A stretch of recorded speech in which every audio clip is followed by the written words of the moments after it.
right? So taper tantrum. So first of all, what is taper tantrum? This is very much important thing, right? So after knowing about the taper tantrum, right, we will we will see that what are the effects of this taper tantrum on the Indian economy. First of all, let us understand the concept of taper tantrum. Right? So one thing is that if we go for the dictionary meaning of tantrum and dictionary meaning of taper, right?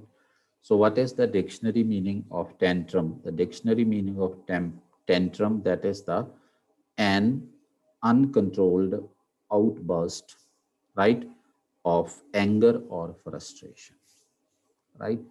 So when you become frustrated, when you become angry, you become out of control, right?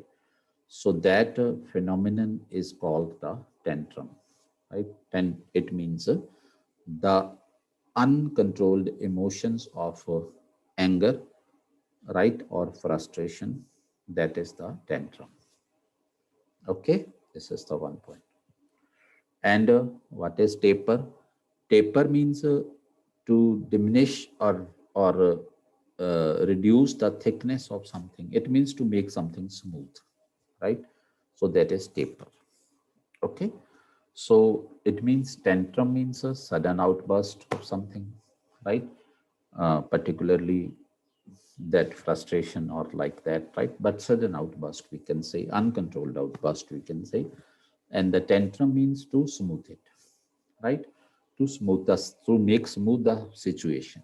That is, this is a combination of the two, though not exactly in the same terms, right? We will discuss it in the economic terms now.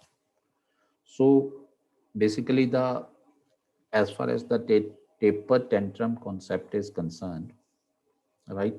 So taper tantrum concept came after the global financial crisis of 2008. We can say that global slowdown of the economy in 2008, right? So you know that when the economy slowed down globally in 2008, the crisis started from America. So I think this is clear to all of you persons, right? So in 2008, when the economy of America started suffering from the slowdown, then the Central Bank of America, which is known as the Federal Reserve, right? Then the American Federal Reserve decided to support the economy to pick up, right? Because when the economy uh, contracts, then there comes it results into the loss of uh, demand for consumption or fall in demand for consumption and consumption demand, we can say, and fall in the investment and fall in employment, etc., etc. So that is why, in the wake of the global financial crisis of 2008, the American Central Bank, which is known as the Federal Reserve, right? So it took effort, it came forward to support the American economy, right, to bring out of the crisis, right? So now the point is that because in the wake of the crisis, right, so they were, you can say, forced to exercise all the possible measures which could be uh, taken, right, to support the economy, right? So first measure, which is known as the conventional monetary tool, which was exercised, right? Conventional monetary tool is that usually the central banks to support the economies during the slowdown, right? They cut down the interest rates, right? They slash the interest rates, cut down the interest rates, right? And with the uh, fall in the interest rates, they two things happen in the economy. One important thing which happens in the economy, that is the lending rate of interest decreases. Lending rate of interest means if you want to invest money into the economy, right? If you want to do something, you would seek finance from the bank, and the rate of interest would come low, right? That is why you will be attracted, right? You will be motivated in that way to invest more money into the economy, or to come forward to invest money into the economy, because the rate of interest is low, and that is why the interest burden will be low. The loan has become cheaper for you. So this is the one point, right? And the second point is that when the rate of interest falls, then the rate of interest on deposit shall also fall. And if the rate of interest in deposit falls, then people would prefer to spend money in the market instead of depositing that money into the banks, right? So that is why slashing of the uh, that bank rates, right, or rates of interest, we can say, right, that helps the economy, right, uh, to be lubricated, right? So that helps the economy, right, to pick up, right? So it lubricates the economy. It increases the liquidity in the economy, and with increase in the liquidity in the economy, and when the economy becomes lubricated, then what happens? Then the economic activity, right, uh, gears up, and the demand increases, and the employment also picks up, right? So, but at that time, during the wake of the global financial crisis of 2008, so when first the Federal Reserve of the America, right, resorted to the slashing down of the, or right, cutting down of the rates of interest, the rates of interest were cut down, right, to such a level that the rates of interest were reduced to zero level. Okay, okay, okay. Okay, Aska, let us take 2 minutes break, not an issue, right? So when you return, you tell me, please, right? I would start, right? So we were discussing that the concept of taper tantrum, right? I told you that during the global financial crisis of 2008, American economy was hit hard by that crisis, right? So the Federal Reserve, means Central Bank of America, right, came forward to support the economy. And first they resort to the conventional measures, right? Conventional monetary measures. Conventional monetary measures includes the cutting down of the rates of interest. So that is why the rates of interest were cut down, and the rates of interest were cut down to that extent that you can say the rates of interest came at zero level, right? Came at zero level, right? So when the rates of interest came at zero level, so then what was the consequence, right? Rates of interest came at zero level means the Federal Reserve was supplying money to the banks, right? Right, so that they may lend money further into the economy, right? And with that, right, the American economy could be supported to pick up. Okay, so Federal Reserve kept on sliding the rates of interest. Banks, right, you can say, kept on picking up the money from the Federal Reserve, and disbursing that money in the economy. That was the point, right? But the economy still didn't pick up, right? So then the Federal Reserve has to shift on the unconventional measure, right? So unconventional measure means they started purchasing the assets from the market, right? Purchasing the assets from the market. So please note one thing, that when there once there was slowdown in the economy, right? So Federal Reserve resorted to unconventional measure. The rates of interest were cut down, right? And the banks were having enough money, right? And they started lending the money for the, you can say, right? Construction, purchasing of the houses even, right? So more focus went on that. So they didn't see that whether the people would be able to return the money or not. So that was the situation, right? So their target was only to, right, throw the money because they were having such a large money there, right?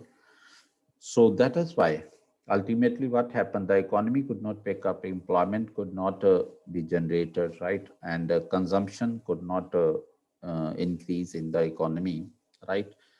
And productive investment could not be there in the economy, right? So जिनके पास एक house था उसने दो ले लिए, तीन ले लिए because loan मिल रहा था. So that was the situation there in the economy, right? So when the conventional measures didn't help for the economy to come out of the crisis, then the Federal Reserve of the US resorted to the unconventional measures. Unconventional measure means it started purchasing the assets, right? Purchasing the assets. Purchasing the assets means what was there? The purpose was to, right? The purpose was to uh, support the banks, right, in terms of giving them more and more money so that the reserves of the banks could be filled up, right?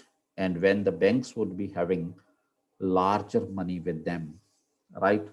So then the the credit would flow into the economy, and with the flow of the credit into the economy may, right, emerge from the crisis. So that was the basic purpose behind that. So what happened?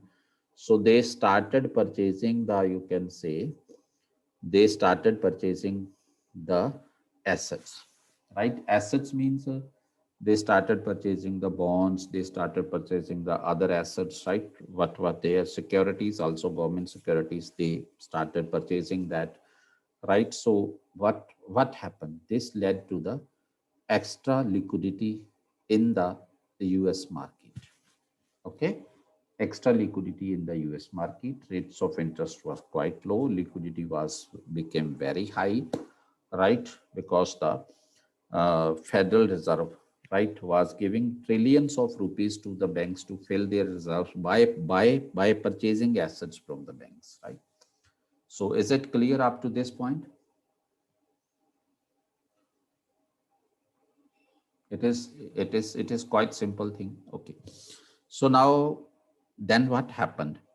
Then whatever the money, right, came into the market, right? So the investors were not having any incentive to invest that money in the US economy because US economy was in crisis. Okay. So then when I would be having money, let's suppose I am a bank or let's suppose I am some other investor, right? When I am having money, so I would look for opportunities to invest from where I could earn money, right? That is the simple funda, simple rule hai. So that was there, right? So then what happened? The investors from the US economy, including the banks of the US economy, right? They started rushing towards the emerging economies like the economy of India, right? Because there they they find that there could be a good incentive of investment, right? Good incentive for investment. So that is why they rush it to those markets, right? So which were the emerging economies like Indian economy also, right? So a lot of you can say, right, a lot of foreign direct investment came in our country also. This is the situation between the 2018 and 2013, right? So that was the situation, right?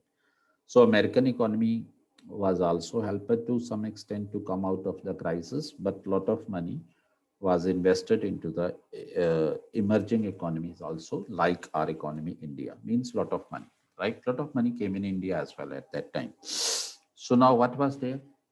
Uh, the American Federal Reserve, could not keep it continue, right, permanently. So that is why by the year 2013, right, American Federal Reserve announced that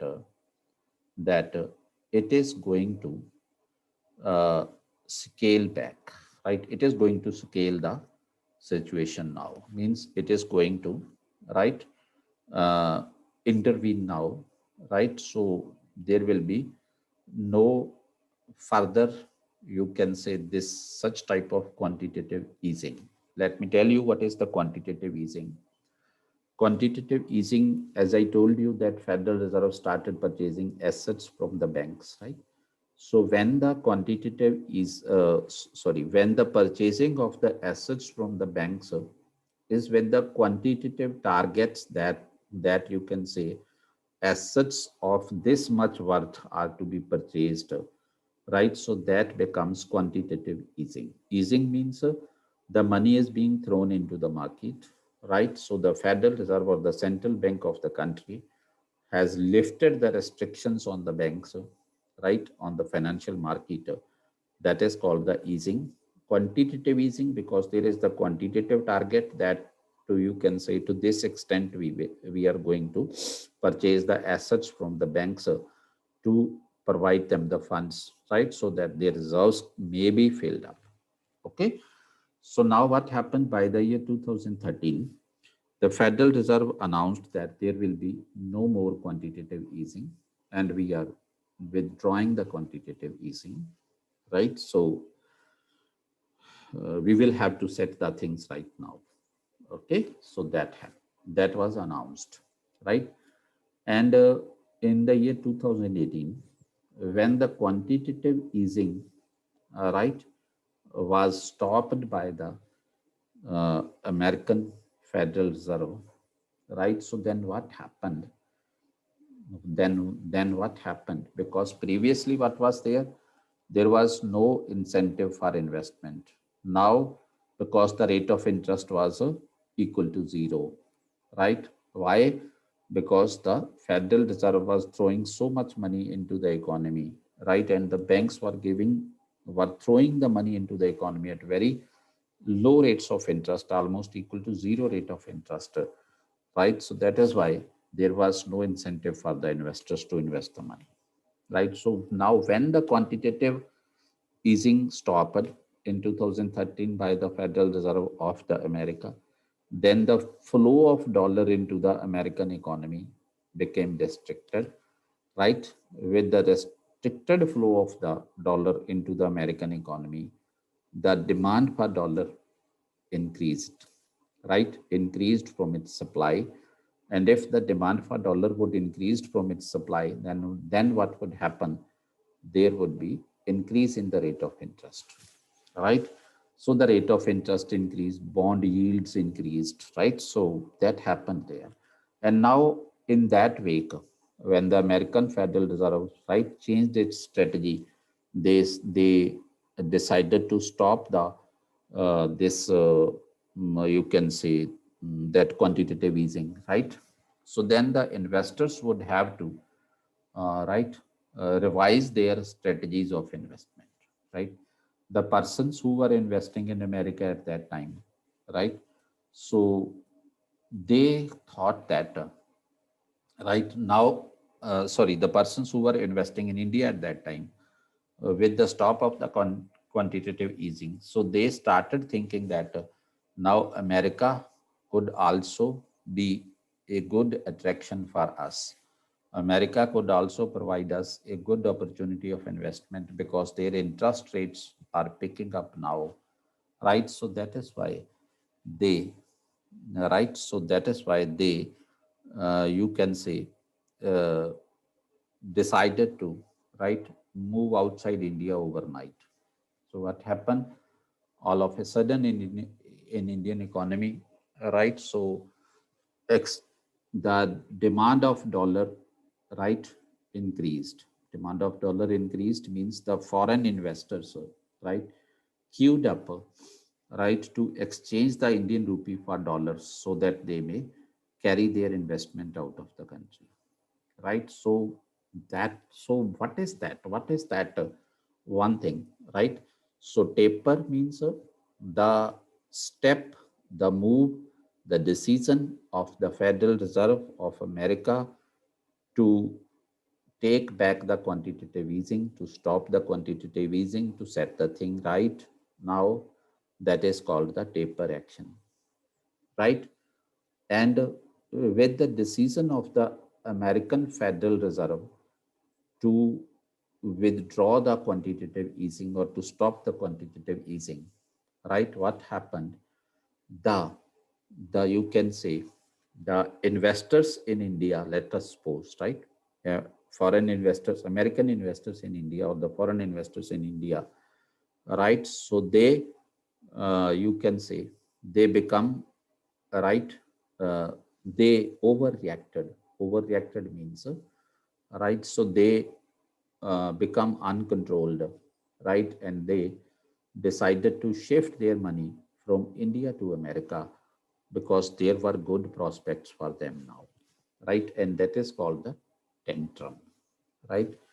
Okay, the decision of the Federal Bank or the Federal Reserve of America to stop the quantitative easing, that is the taper, and the right, and then in response to the taper, right, the overreaction by the investors in India, right, to shift their investment from India to America, that is called the tantrum. So taper, tantrum is the combination of these two words. Is it clear, Asika? Clear to you, Asika? Are you there? Okay, clear. Okay. So, beta, this is called the taper tantrum, we can say, right? So, good if the term is clear to you, because this term is very much important for us. Okay. So now the point is that, right? So, how did the taper tantrum affect the Indian economy? We can say that what was the effect of the taper tantrum on the Indian economy, right? As far as the effect of taper tantrum on Indian economy is concerned, so one thing, when in India, the foreign investors, right, queued up, right, to exchange Indian rupees for dollars, then what happened? Dollars demand increased in India. Due to the increase in dollars demand, dollar became dearer in India, right, as compared to Indian rupee, right? So dollar became dearer. When the dollar became dearer, then oil became very much expensive for India. In 2013, just before the that elections, right? During Manmohan Singh's period, tenure, second tenure, the prices of the petrol and diesel, right, picked up, right? I think about 70 rupees the prices reached. So then the BJP and all the opposition parties, right, so created a drama that the government is not able to control. But that was the effect of the taper tantrum, actually, right? So there was nothing, the Manmohan Singh government was not able to do anything at that time, because that was uh, due to the effect of the decision of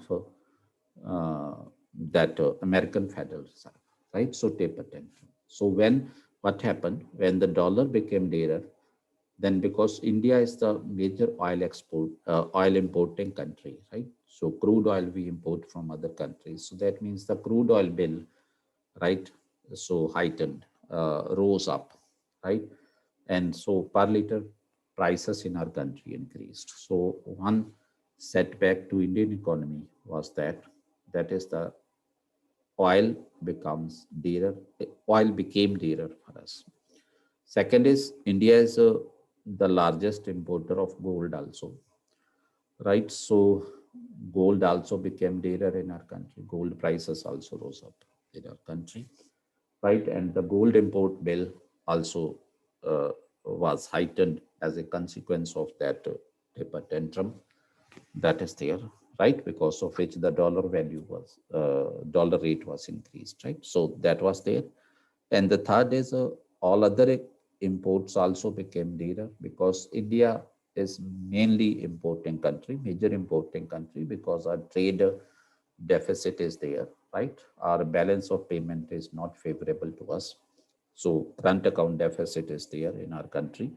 So that is why these things also, you can say, right, happen that way. Okay. So this is the point, right? And the next thing was that it led to the erosion of the foreign currency reserves also. When the demand for dollar in Indian economy increased, foreign investors were queued up, right, to exchange rupees for dollars. Obviously, it is the responsibility of the central bank of the country, that is the Reserve Bank, to exchange the rupees for dollars, right? So when they were taking rupees and giving them the dollars, so obviously they were giving them the dollars out of the dollar reserves with them. So that means the dollar reserves with the Central Bank of India, means Reserve Bank of India, also came down. That was the another, right. And the next was the capital outflight from our country. Capital outflight means the investors shifted their money overnight from India to America, right? So capital outflight was there. Okay, and then all these things, because the import became dearer, right? And the second thing is that this oil bill increased, right? Gold also increased, and moreover, in such a situation, the exports also increase, because if exports become cheaper for the world outside, so that led to the inflation in our country, right? During Manmohan Singh's time, during the last year, there was inflation which was very high pace in our economy, right? So BJP took the advantage of that, right? So inflation rate increased in our economy, right?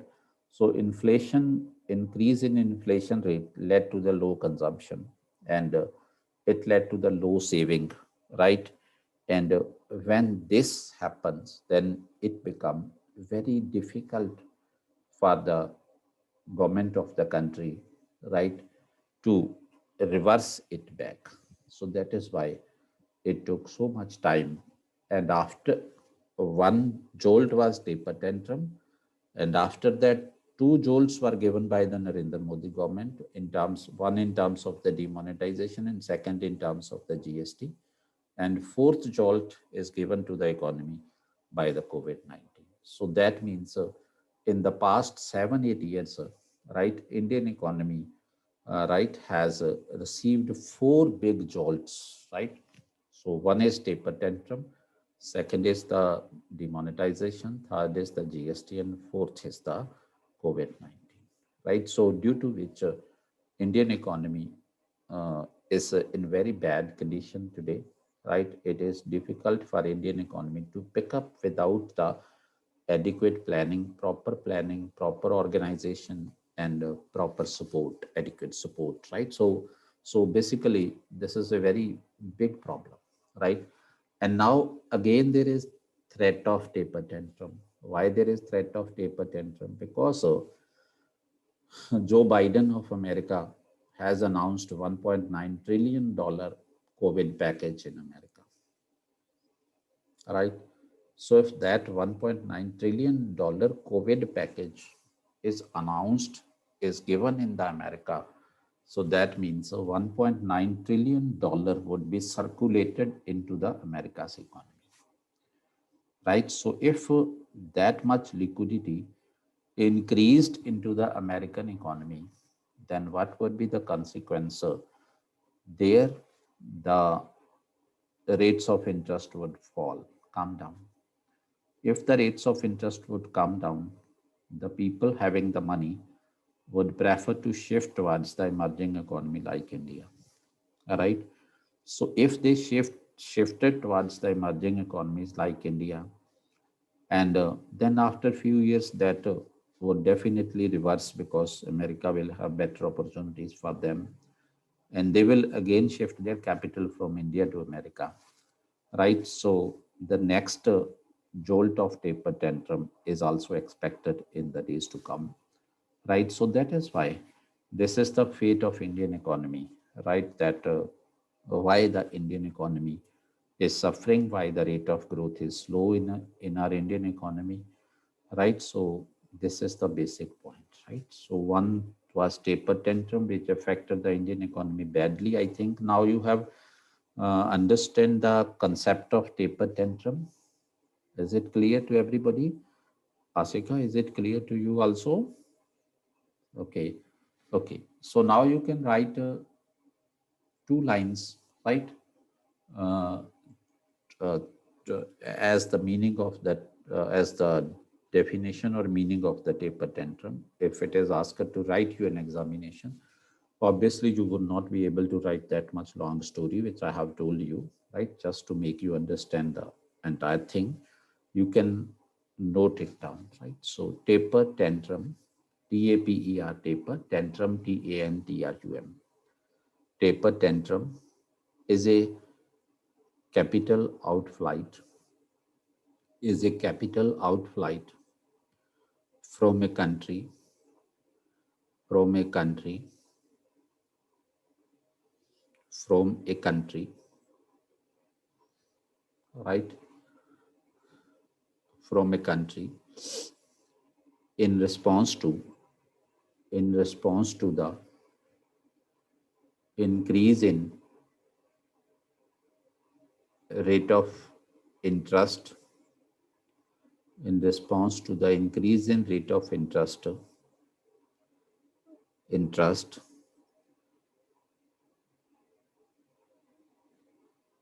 as a consequence of, as a consequence of the end of, as a consequence of the end of quantitative easing in investors' home country, in investors' home country, home country. Okay, this is clear. So it means when the quantitative easing in some country is taking back, okay, so then the rate of interest in that country shall increase, and to reap the benefit of that increased rate of interest, the investors would from other economies would rush to that country, right? And that would affect negatively the, right, economy of the other country where the investors had already put their money, right? And from where they are shifting their money to one country. So then that means obviously that would affect the other country, right? So taper, the decision of the central bank to take back the quantitative easing. Tantrum means a reaction to that by the investors, right? So uncontrolled flight of capital from the country towards that country where the taper tantrum has been ended, right? But try to understand the meaning of these two words, right? Taper and tantrum, which I told you in the beginning of this lecture, right? So what is the meaning of taper and what is the meaning of tantrum? We discussed that also. Okay, so I think today this is enough for you, because it would take time for you to understand the concept, right? To, you can say, digest this concept, right? So this concept may create confusion in your mind after, right, after few days, because the digestion would take time, right? So obviously you must have to review this after the lecture, right? So study it please properly, because this is very important term, very important concept of economy, right? And you cannot afford to skip it. Okay. So mains question can also be asked in this, right? So the question, see, one is the one question we did that, uh, right? Define growth and development. What is the difference between the two, right? So one point is that, right? So, right? So what is, and then what is the difference between the trickle down approach of development and inclusive growth, and inclusive development, right? inclusive approach of development. So this is the one question. Second question can be that what are the reasons behind the slow growth rate of Indian economy, right? What are the reasons behind slow growth rate of Indian economy, right? And third question can be that what are the particular reasons that Indian economy slowed down slowed down in the second decade of 21st century 21st century, though it performed very well in the first decade of the century.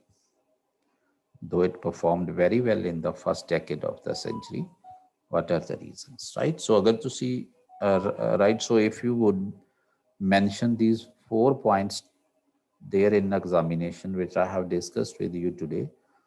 First is the taper tantrum, right, in the wake of the global financial crisis. Second is the demonetization. Third is the GST, and fourth is the COVID-19 crisis, right? So I think nobody else would mention all these 4 points, right? And you will be able to get the highest marks in this question, right? So that is why, right? So other people would start talking about other things, right? That this is their agriculture growth rate is poor, this is this extract, right? So that is why technically and fundamentally, these are the four primary reasons that why Indian economy is not performing well in the second decade of the century, right? So now I suggest you to, right, take it seriously what I have advised you today.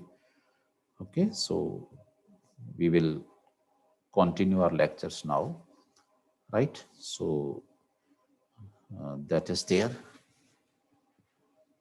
Okay. But there is only one thing that what India can do to continue this, to